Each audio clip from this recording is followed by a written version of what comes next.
Hi friends, வணக்கம். என் பேர் Abhi. Welcome to Indian recipes Tamil. நம்ம இன்னைக்கு கிருஷ்ண ஜென்மாஷ்டமி ஸ்பெஷலாக ரொம்ப டேஸ்டியான அவல் லட்டு எப்படி பண்ணுறதுன்னு பார்க்க போகிறோம்.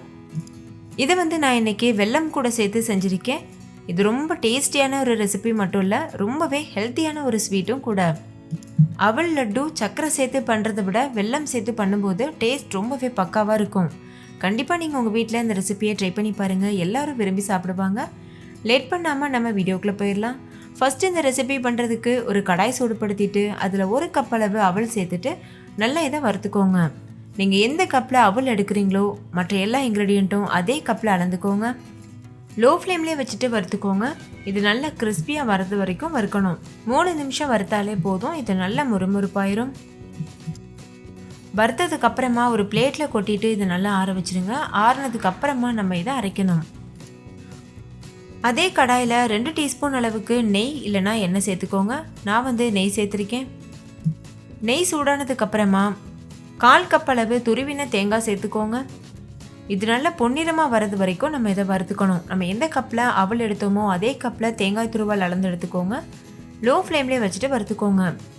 இந்த ப்ராசஸ் கண்டிப்பாக பண்ணணும், அப்போ தான் நம்ம அவல் லட்டு வச்சு சாப்பிடும்போது கெட்டு போகாமல் இருக்கும். இப்போ தேங்காய் துருவல் நல்லா வறுபட்டுருச்சு. அதோட கலர் பாருங்கள். அதே மாதிரி அதை நீங்கள் கொட்டும்போது நல்லா உதிரியாக இருக்கும். ஸோ அதுலேருந்து மாய்ச்சர்லாம் போயிடுச்சுன்னு அர்த்தம். இப்போ நம்ம லட்டு செய்யும்போது லட்டு கெட்டு போகாமல் அப்படியே இருக்கும், ஸ்டோர் பண்ணி வச்சு சாப்பிட்லாம். இப்போ இது ஒரு உரம் இருக்கட்டும். இன்னொரு பக்கம் நம்ம சேர்த்துருந்த அவல் நல்லா ஆறிடுச்சு. அதையும் மிக்சியில் போட்டு நைஸாக பொடிச்சிட்டு இந்த தேங்காயோட சேர்த்துருங்க. இப்போ இதில் வெல்லம் நம்ம சேர்க்கணும். நான் 3 அச்சு வெல்லம் எடுத்திருக்கேன். அதை மிக்சி ஜாரில் போட்டு நம்ம நைஸாக அரைச்சிட்டு வந்துடலாம். இப்போ வெல்லத்தையும் அரைச்சாச்சு. இந்த வெல்லத்தை கப் அளவில் சொல்லணுன்னா 1/2 கப் அளவுக்கு இருக்கும். நம்ம எந்த கப்பில் அவல் அளந்தோமோ அதே கப்பில் 1/2 கப் வெல்லம் இருக்கும். ஸ்வீட் நீங்கள் மீடியமாக தான் சாப்பிடுவீங்கன்னா 2 அச்சு வெல்லம் சேர்த்தாலே போதும், நல்லா தித்திப்பாக இருக்கும்.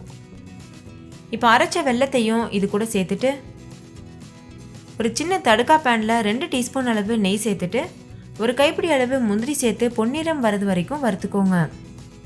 முந்திரி வறுத்ததுக்கப்புறமா இந்த மிக்சர் கூட கொஞ்சமாக நம்ம ஏலக்காய் தூள் சேர்க்கணும். நான் 3 ஏலக்காயை நசுக்கிட்டு சேர்த்துருக்கேன். இதை நல்லா இப்போது நல்லா பிசைஞ்சுக்கோங்க. பிசைஞ்சதுக்கப்புறமா நம்ம ஏற்கனவே வறுத்து வச்சுருக்கோம்ல முந்திரி, அதை நெய்யோடு சேர்த்துருங்க. சேர்த்துட்டு இதையும் நல்லா கலந்துட்டு லட்டு மாதிரி நம்ம பிடிக்க ஆரம்பிச்சிடலாம். இப்போ நான் ஸ்டவ் எதுவும் ஆன் பண்ணலை, ஸ்டவ் ஆஃபில் தான் இருக்குது. இப்போ இது நல்லா மிக்ஸ் பண்ணிவிட்டு லட்டு பிடிக்க ஆரம்பிச்சிடலாம். இந்த போஹா லட்டு ஸ்வீட் ரொம்ப ஒரு ஈஸியான ரெசிபி. பிகினர்ஸ் கூட ரொம்ப சுலபமாக பண்ணலாம். பொருட்களும் ரொம்ப குறைவு, செய்கிற நேரமும் ரொம்பவே குறைவாக இருக்கும்.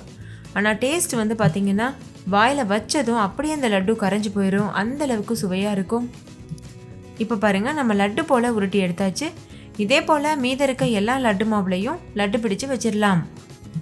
இதை நீங்கள் கிருஷ்ண ஜெயந்திக்கு மட்டும் இல்லை, மற்ற எந்த ஒரு ஃபெஸ்டிவல் டைமில் கூட நீங்கள் இந்த லட்டுவை ப்ரிப்பேர் பண்ணலாம். டேஸ்ட் ரொம்ப ரிச்சில் இருக்கும்.